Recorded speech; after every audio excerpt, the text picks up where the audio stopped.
സ്നാപയോഹന്നാൻ ഇന്ന് ദേഷ്യപ്പെട്ടു. മാനസാന്തരമില്ലാതെ മനുഷ്യരിപ്പോഴും പാപത്തിൽ ജീവിക്കുന്ന കണ്ടിട്ടാണ് ദേഷ്യപ്പെട്ടത്. കാര്യം ടൈമായി, യേശു വന്നു കഴിഞ്ഞു. നിങ്ങളിനി വഴിയൊരുക്കി അവൻ്റെ പാതകൾ നേരെയാക്കി നിങ്ങൾ കാത്തിരിക്കേണ്ട സമയമാണ്. എന്നിട്ട് നിങ്ങൾ ഇതുവരെ നിങ്ങൾ ഒരുങ്ങിയിട്ടില്ല.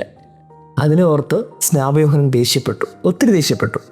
ദേഷ്യപ്പെട്ടപ്പോൾ സ്നാപയോഹന്നാൻ ഒരു കാര്യം പറഞ്ഞു: അണലി സന്തതികളെ. ഈ വാക്ക് വിളിച്ചുകൊണ്ടാണ് സ്നാപയോഹന്നാൻ അവരോട് ദേഷ്യപ്പെട്ടത്.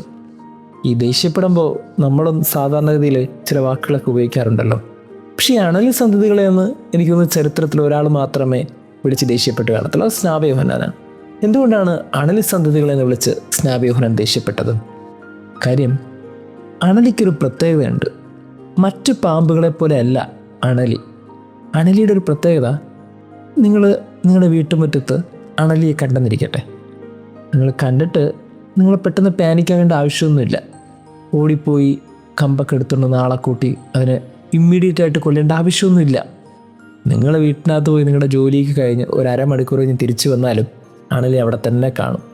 നിങ്ങൾ അണലിയെ കണ്ടു എന്ന് കണ്ടാലും അണലി പെട്ടെന്ന് ഓടിപ്പോകത്തില്ല. അണലിയുടെ പ്രത്യേകത അതാണ്. അണലിയുടെ ഒരു കുറവ് അതാണ്. മറ്റ് പാമ്പുകളൊക്കെ മനുഷ്യരുടെ അനക്കം കണ്ടാൽ അത് ഓടി രക്ഷപ്പെടും. അതിന് ആപത്തുണ്ടെന്ന് പറഞ്ഞാൽ അത് ഓടി രക്ഷപ്പെടും.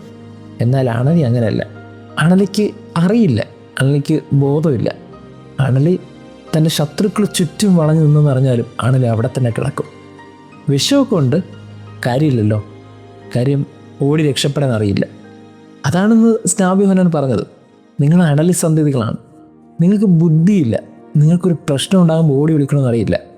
നിങ്ങൾ പാപത്തിലായിരിക്കുമ്പോൾ നിങ്ങൾ മാനസാന്തരപ്പെടാൻ നിങ്ങൾക്കറിയില്ല. കാരണം നിങ്ങളുടെ സമയമായിട്ടുണ്ട്. ഇങ്ങനെ നിങ്ങൾ രക്ഷയ്ക്കുള്ള സമയം നിങ്ങളുടെ അടുത്ത് എത്തി നിൽക്കുമ്പോഴും നിങ്ങൾക്ക് രക്ഷപ്പെടാനുള്ള ഒരു വഴിയൊന്നും അറിയില്ല. അവിടെ കിടക്കുകയാണ് നിങ്ങൾ അണലിയെപ്പോലെ. അവസാനം എന്ത് പറ്റും? ഈ അരമണിക്കൂർ കഴിഞ്ഞ് നിങ്ങൾ ആളെ കൂട്ടി പതുക്കെ തമാശയൊക്കെ പറഞ്ഞ് തിരിച്ചെത്തിയാൽ അണലി നിങ്ങളെ വീട്ടുമുറ്റത്ത് കാണുമല്ലോ. അപ്പോൾ വളരെ എളുപ്പമാണ്. എല്ലാവരും കൂടെ വന്ന് ഒരു 1 2 3 ഒക്കെ പറഞ്ഞ് വളരെ ഒരുമിച്ചങ്ങ് തുടങ്ങിയാൽ മതി അടിക്കാൻ. ചത്തോളൂ. കാര്യം, ഓടി രക്ഷപ്പെടാൻ അണലിക്കറിയില്ല. ഈ ലാസ്റ്റ് ടൈമിലും നിങ്ങൾ എന്തുകൊണ്ടാണ് മാനസാന്തരപ്പെടാത്തത്? അതാണ് സ്നാപയോഹന്നാൻ്റെ ചോദ്യവും സ്നാപയോഹന്നാൻ്റെ ദേഷ്യവും. നിങ്ങൾ ഇത്രയും കാലം പാപത്തിൽ ജീവിച്ചു, ഇത്രയും കാലം നിങ്ങൾ പാപത്തിൽ മാത്രമായിരുന്നു. എന്നാൽ ഇനി നിങ്ങളുടെ ടൈം ഈ പാപത്തിന് വേണ്ടിയിട്ടുള്ള അല്ല, ഇനി നിങ്ങൾ രക്ഷയ്ക്ക് വേണ്ടിയുള്ള ടൈമാണ്. കാരണം രക്ഷകൻ വന്നു കഴിഞ്ഞു. ഇപ്പോഴും എന്താണ് നിങ്ങൾ അറിയാതെ പോയത്?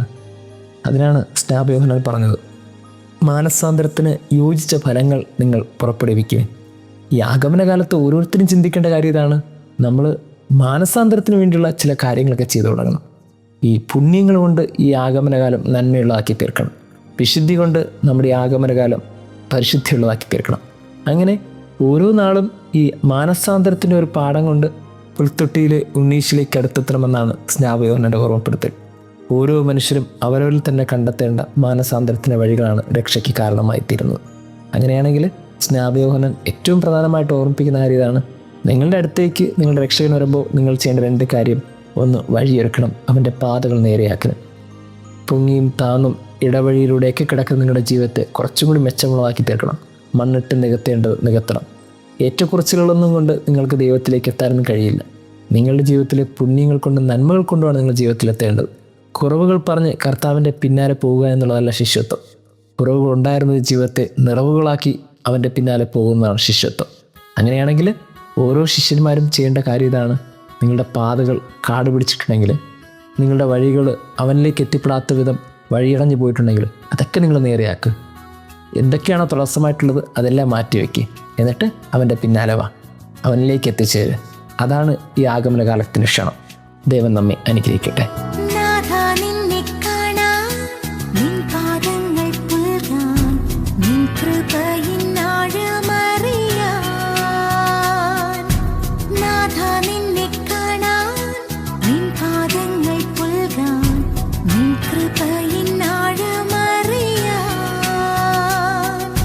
നിഷ്ഫലമാം ജീവിതങ്ങൾ